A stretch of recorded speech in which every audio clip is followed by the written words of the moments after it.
Sabarimala സ്വർണ്ണക്കൊള്ളയിൽ Thiruvithamkoor Devaswom board മുൻ president പത്മകുമാറിന് കുരുക്ക് മുറുകുന്നുവെന്ന് ഞങ്ങളുടെ ബ്യൂറോ പറയുന്നു.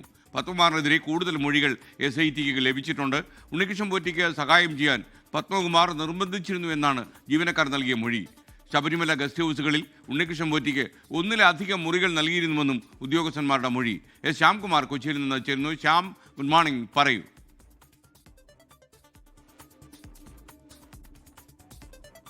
Good morning. ശബരിമല സ്വർണ്ണ മോഷണവുമായി ബന്ധപ്പെട്ടുള്ള അന്വേഷണത്തിലാണ് മുൻ പ്രസിഡന്റ് പത്മകുമാറിനെതിരായിട്ട് ഒന്നിലധികം മൊഴികൾ SIT സംഘത്തിന് ലഭിച്ചിരിക്കുന്നത്. അതിൽ ഏറ്റവും പ്രധാനം ശബരിമലയിൽ ഉണ്ണികൃഷ്ണൻ പോറ്റിക്ക് സർവ്വസ്വാതന്ത്ര്യം അനുവദിച്ചിരുന്നത് ഈ പത്മകുമാർ ആയിരുന്നു എന്നുള്ളതാണ് ഒരു പ്രധാനപ്പെട്ട മൊഴിയായി നൽകിയിരിക്കുന്നത്. ഇതിനു പുറമെ ഗസ്റ്റ് ഹൌസുകളിൽ ഉണ്ണികൃഷ്ണൻ പോറ്റിക്ക് ഒന്നിലധികം മുറികൾ അനുവദിച്ചതും പ്രസിഡന്റിന്റെ മുറി തന്നെ ഉണ്ണികൃഷ്ണൻ പോറ്റിക്ക് താമസിക്കാൻ നൽകിയതുമെല്ലാം പത്മകുമാറിന്റെ നിർദ്ദേശപ്രകാരമായിരുന്നു എന്ന മൊഴിയും SIT സംഘത്തിന് ലഭിച്ചിട്ടുണ്ട്.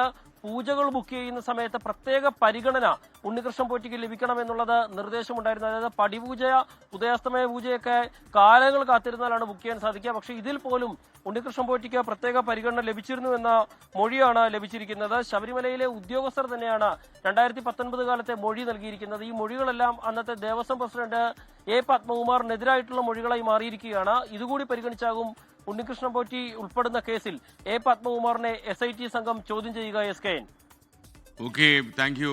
ലോകത്തെവിടെയായാലും ഏത് സമയത്തും 24 വാർത്തകളും ഓഗ്മെന്റഡ് റിയാലിറ്റി പാക്കേജുകളും എക്സ്പ്ലെയിനറുകളും വിശദമായി കാണാൻ ഞങ്ങളുടെ YouTube ചാനൽ നിങ്ങൾക്ക് സബ്സ്ക്രൈബ് ചെയ്യാം.